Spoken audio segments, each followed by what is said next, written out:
Hai, welcome back to my video. Buat teman-teman yang baru pertama kali nonton video aku, kenalin aku Trivita. Sekarang aku lagi di Jerman, Ausbildung jurusan perawat di tahun ketiga. Ya, karena udah mulai masuk tahun ketiga nih, aku udah mulai bisa merasakan apa sih enak dan gak enaknya Ausbildung jurusan perawat. Jadi hari ini aku mau nge-review jurusan Ausbildung aku sendiri, yaitu jurusan perawat. Dan seperti biasa, ini hanya pendapat aku dan sesuai pengalaman aku aja. Dan setiap orang punya pengalaman dan pendapatnya masing-masing. Oke.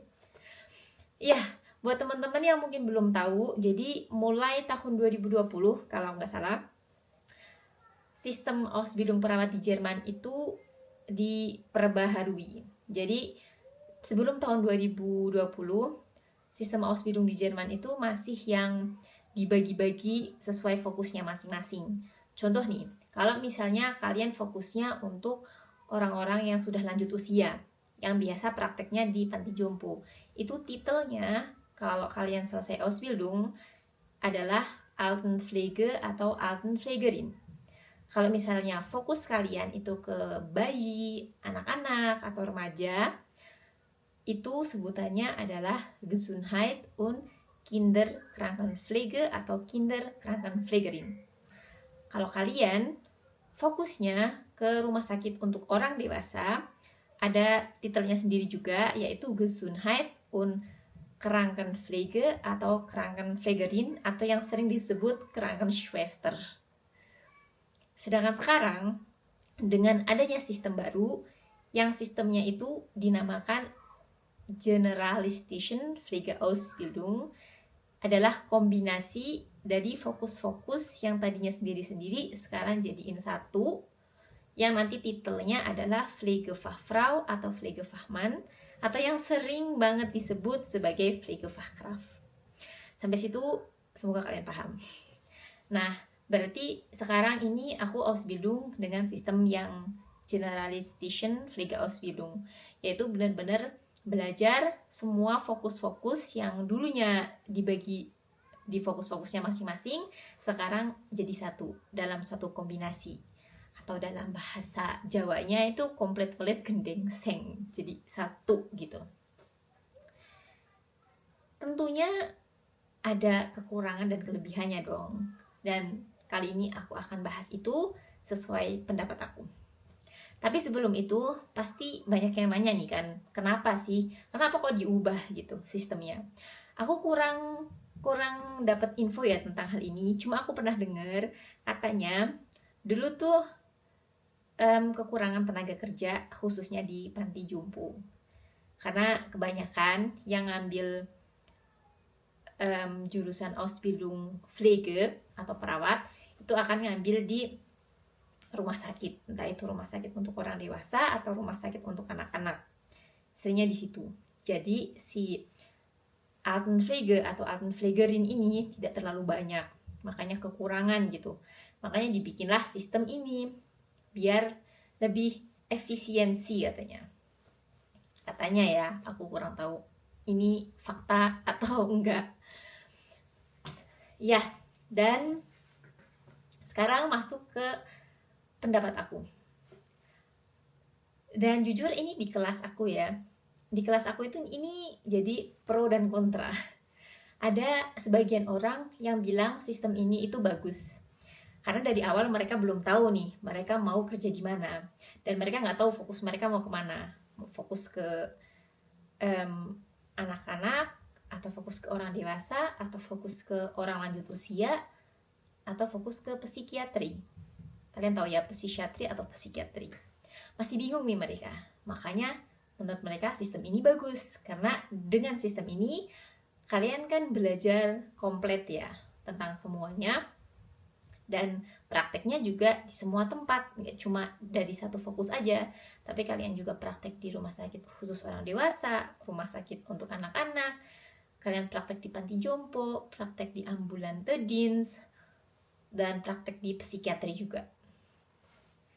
Tapi menurut aku persönlich ya, meine Meinung nah, ini nggak terlalu, aku kurang suka sama sistem ini. Karena dari awal aku tuh salah satu orang yang udah tahu aku nanti kalau udah lulus Ausbildung mau kerja di rumah sakit khusus orang dewasa. Tapi karena adanya sistem ini, aku nggak bisa belajar sesuai fokus yang aku pengen gitu. Tapi aku harus belajar semuanya. Menurut aku ini kurang efisien gitu ya.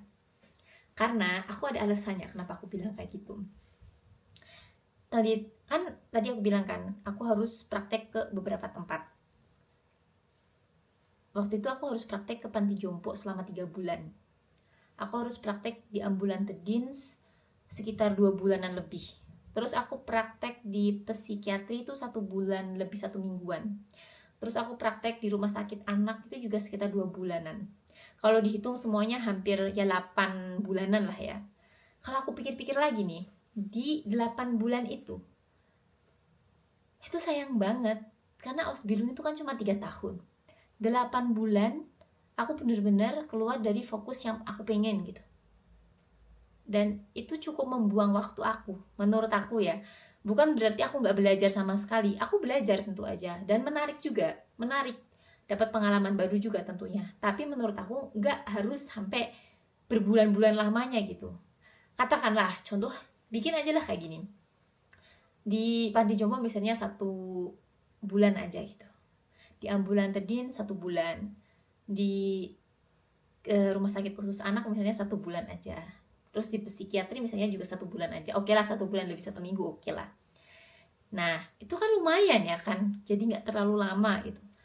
Dan yang bulan-bulan yang lain itu bisa dimasukin ke yang aku mau gitu. Karena aku udah tahu aku pengen kerja setelah lulus Ausbildung di rumah sakit khusus orang dewasa. Jadi kan lumayan kan, aku bisa ke stasiun-stasiun yang belum aku datengin. Dan stasiun-stasiun di rumah sakit aku tuh banyak banget. Jadi sayang gitu loh kalau gak dicobain. Makanya aku kurang suka sama sistem ini. Ini aku yakin ini akan selalu menjadi pro dan kontra. Seperti yang aku bilang dari awal ya. Tapi ini adalah pendapat aku. Tentunya semua orang punya pendapatnya masing-masing dan itu gak apa-apa.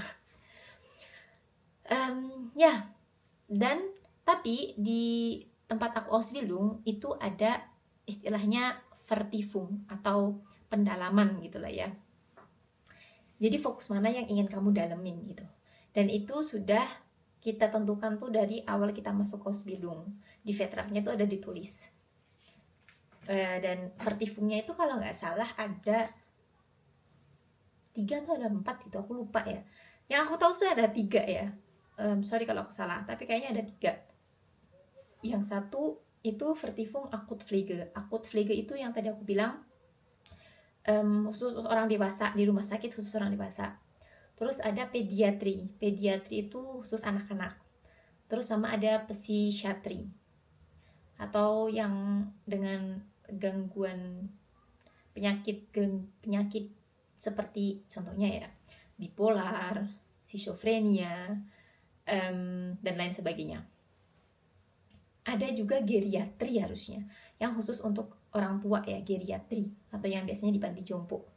Tapi aku nggak tahu di Betrip aku ada atau enggak sih geriatri ini, aku lupa. Yang aku tahu cuma ada 3. Nah dari awal udah dikasih tahu nih harus milih salah satu.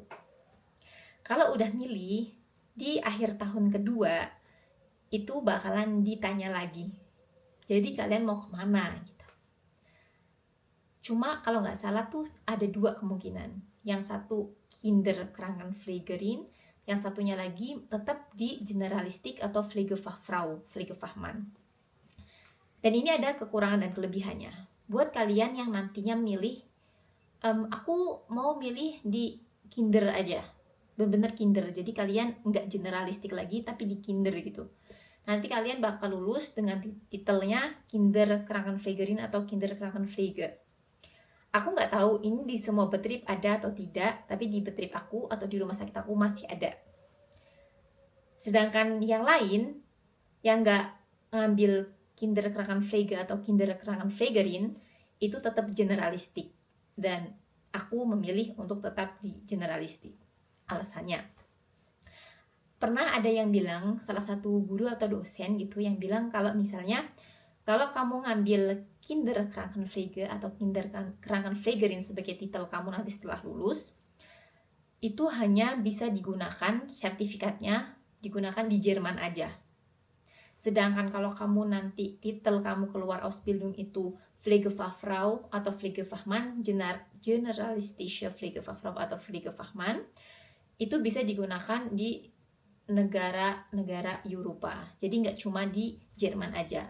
Contohnya kamu bisa kerja di Austria, bisa kerja di Belanda, intinya yang di Eropa itu masih diakui sertifikatnya, gitu katanya. Makanya aku pilih ngambil yang generalistik, tetap ngambil yang generalistik. Dan aku juga kan nggak pengen kerja di rumah sakit khusus anak-anak juga kan, makanya aku tetap ngambil yang generalistik.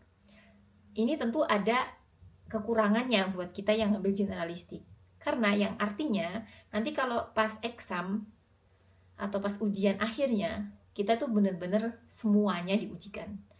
Kita nggak cuma belajar tentang Akutpflege, tapi bener-bener semua, dari yang tadi aku bilang, dari pediatri, geriatri, psikiatri, plus Akutpflege, semuanya kita pelajarin. Sedangkan buat teman-teman yang ngambil Kinderkrankenpflege atau Kinderkrankenpflegerin, nanti ujiannya yaitu tentang materi khusus anak-anak remaja, dan bayi. Aku dengarnya kayak gitu ya dari teman aku yang akhirnya ngambil Kinderkrankenpflegerin. Gitu guys. Ya, dari semua belibetnya sistem, tetap aja selalu ada sisi positif dan negatifnya ya.